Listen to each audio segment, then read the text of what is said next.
There's no sense of community here as it is in Nigeria. People who thrive most here in the UK are like people who are married. That made me like start crying like unprovoked. Like, how can this question be a problem? But it made me like, you know, start crying unprovoked. I still feel like mentally alone a lot of times.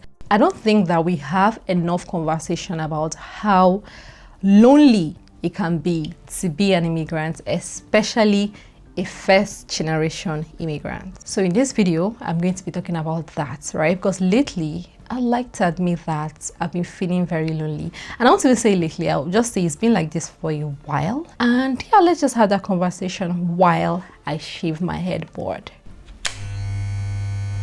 If you know, you know.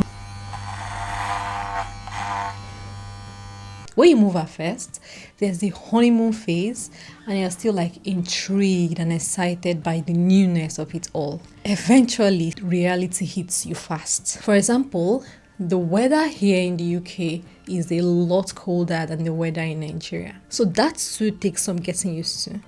And the thing about cold weather is it affects your mood, right? Especially when the weather is cold for a longer period of time. So it's not just, oh, today is cold. It's like this month is cold, next month is cold. So eventually it affects your mood. You start feeling a little sad, a little depressed, and the weather is gloomy, it's cold.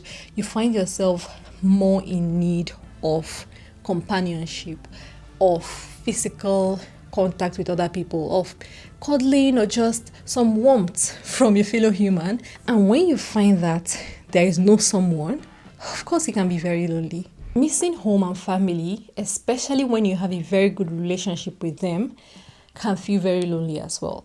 You're spending Christmas alone, you're spending big holidays and ceremonies alone. You miss weddings, you miss like ceremonies that typically you should be there, but you can't anymore because remember, you're in a new country now. So not being able to be physically present and having to make do with pictures and videos, it can really take a toll on you. Building friends and relationships can also be a little challenging in a new country, especially when you're looking for connections that are beyond surface level. In this country, you're a minority. You don't understand the social cues as much. You see people who you don't have so much in common with. So it's hard to form a connection, right? Because you're still settling in. You don't know what angle to, hit off from. And yeah, it's not impossible, of course. However, it can be a little restricting. Another thing is, as an immigrant, oftentimes you have a lot of responsibilities. You have to pay bills, you have to find a job, you have to keep this job, you have to figure out your next visa status, you have to probably send money home. There's so much big responsibilities on your plate, and oftentimes not meeting up with one or two of them can lead to consequences that are very dreadful. So because you have this to grapple with, you probably do not have as much luxury to now feed into your emotions and seek out connections and seek out people and, fun. Because remember, you're an immigrant, right? You have to stay here, you have to make a livelihood. So sometimes that's taking up so much time, so much energy, you don't even have as much time or energy or luxury to seek out these things that are fun, that will make you happy and feel less lonely. Having said that, I like to say that this is not the experience of every single immigrant alive. There are immigrants out there who are thriving, living their best lives, clubbing, having fun. They have friends here.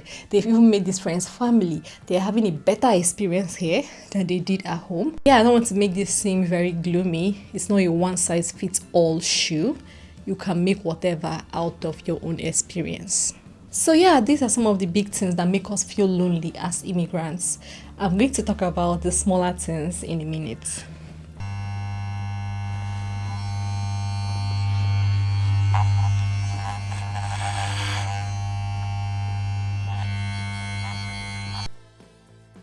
So I'm done now, as you can see.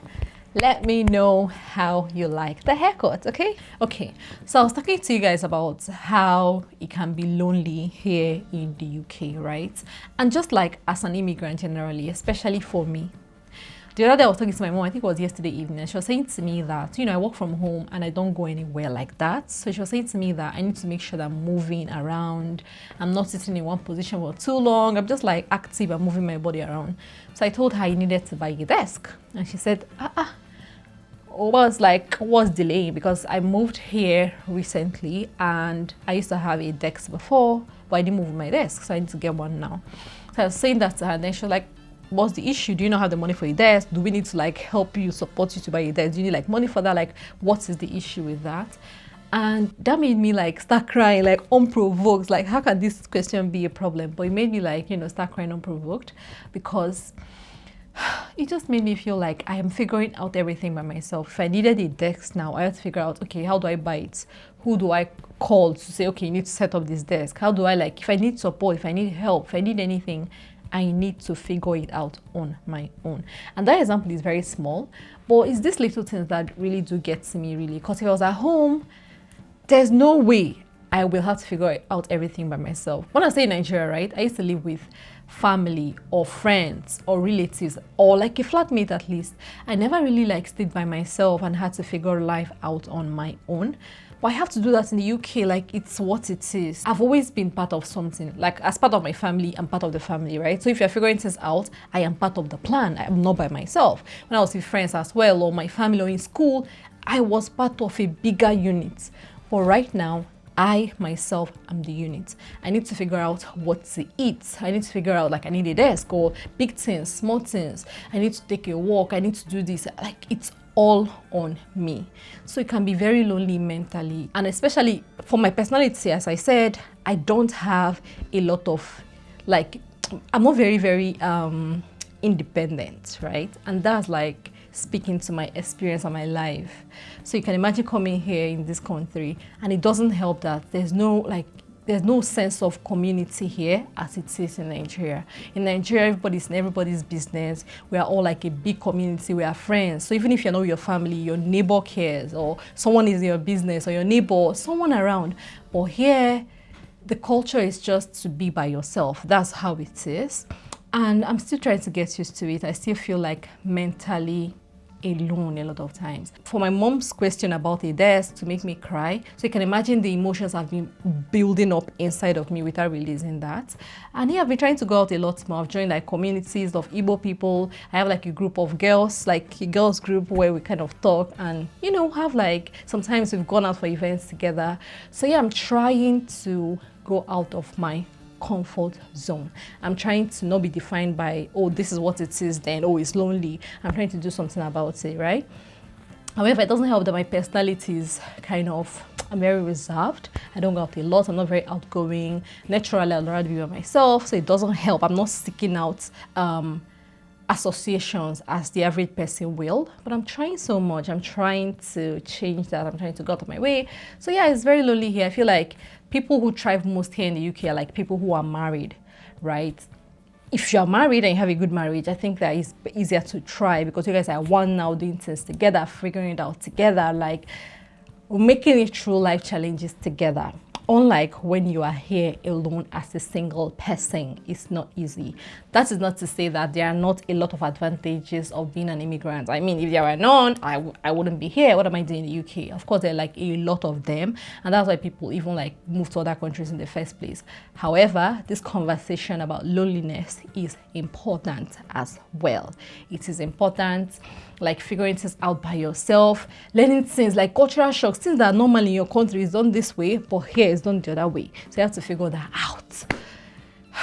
It's really a lot, and sometimes it's mentally draining. And you don't even know that you're being mentally drained sometimes. You don't know it, but it's what's happening. And oftentimes I'm in my room, I'm by myself. I'm just like in the house here by myself. I'm not talking to anybody. I'm not like, interacting with humans in the way that I would in Nigeria. So yeah, it does get to me, but it is what it is. It is what it is. I'm trying to make the best out of it. And yeah, that's it, guys. I'm trying to hurry up because my memory card is about to fill. My camera has told me that I have 1 minute left, so that's why I'm rushing through this conversation. So yeah, guys, thank you so much, guys, for watching this video up to this point. Please do not forget to give this video a thumbs up. Subscribe to the channel, guys. Till the next video. Bye.